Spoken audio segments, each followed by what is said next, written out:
together on our knees.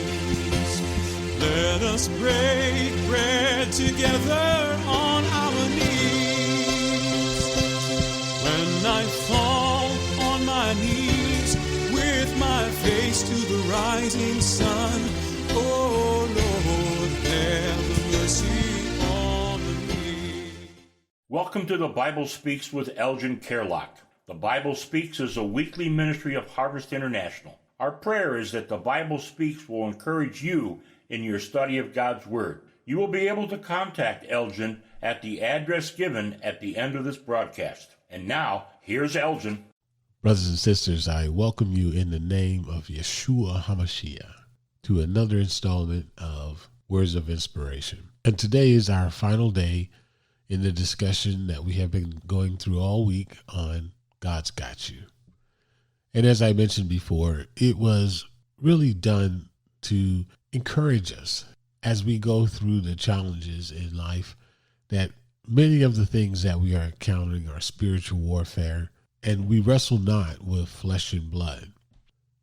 As we go through life, we come into challenges and we have times where we feel like God isn't hearing us, or he hasn't delivered something that you asked for.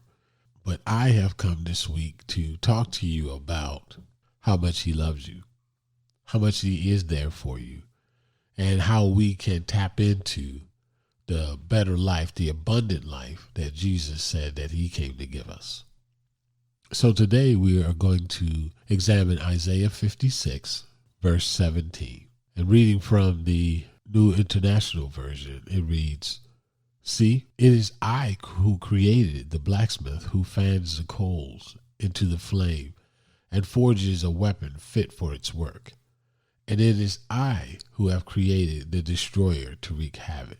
No weapon forged against you will prevail, and you will refute every tongue that accuses you. This is the heritage of the servants of the Lord, and their vindication from me, declares the Lord." In verse 16, this verse emphasizes God's sovereignty over all aspects of creation, including those who create instruments of war and destruction, by stating that he has created both the blacksmith, who forges the weapon, and the destroyer, who uses them to wreak havoc. God is illustrating his control over the forces of destruction and warfare. It's a reminder that even those who pose a threat are ultimately under God's authority. Verse 17 provides a powerful promise of protection and vindication for God's people. It assures them that no weapon formed against them will succeed, and they will be able to refute any accusations. This promise of protection is not merely physical, but also extends to the spiritual and social realms, where false accusations and slander can also harm. The verse concludes by declaring this promise as a heritage of the servants of the Lord, emphasizing as a divine right bestowed upon them who love God himself. These verses collectively assert God's comprehensive control over the forces of the world, both constructive and destructive. They offer a reassurance that despite the appearance of overwhelming odds of powerful adversaries, God's people are under his protection.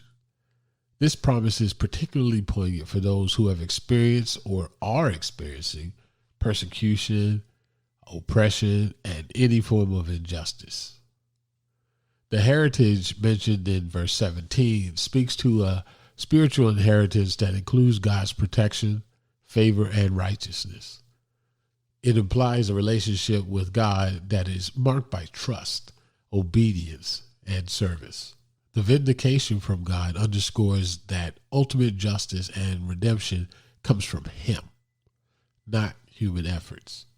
So understanding that God created the blacksmith who fans the coals into the flames as described in Isaiah 54 instills a profound confidence rooted in the recognition of God's absolute sovereignty over all creation and events.